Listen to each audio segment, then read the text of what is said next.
Guys, good evening. Alis na po ako. Maglalakad lang ako ngayon papunta sa highway, main road. At 6 pa man naman. 6 o'clock. So,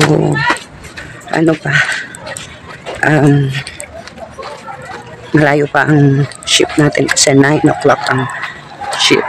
Anyways, papunta pa ako ng trabaho. Anyway, po ako ngayon kasi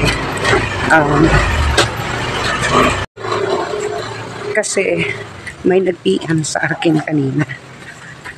Ayan.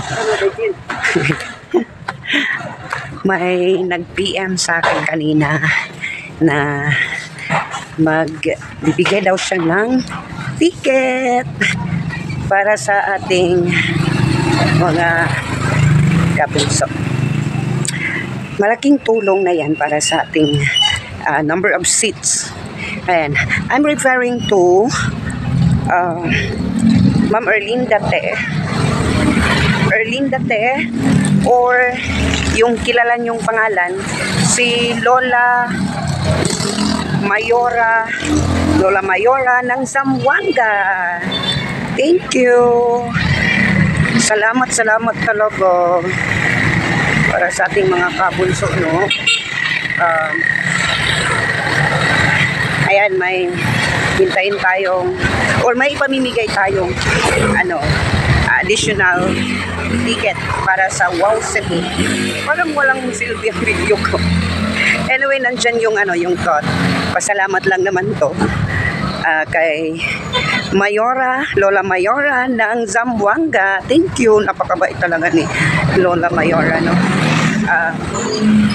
Ayan, mga kabunso, sa Sunday po tayo magpapalaro sa ating YouTube channel. Pupunot po tayo or mag-question and answer portion po tayo. At yung mananalo is my ticket papunta entrance fee. May entrance na kayo. Ano ba to?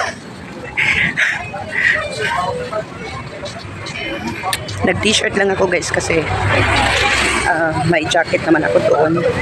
At parang may konting celebration sa office. Parang hindi in the results day.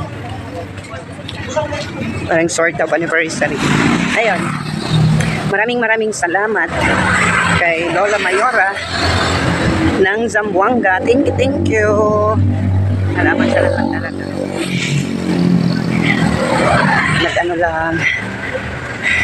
Ang suot kong t-shirt is sa din to, sa company. Nag-sling bag lang si Inday. Okay. Lalakad ako ngayon. Salamat talaga, Lola Mayora. At sana may mga kabunso pa din dyan na mag-PM para sa ating Wow Cebu. That's all for today. Maraming salamat. God bless.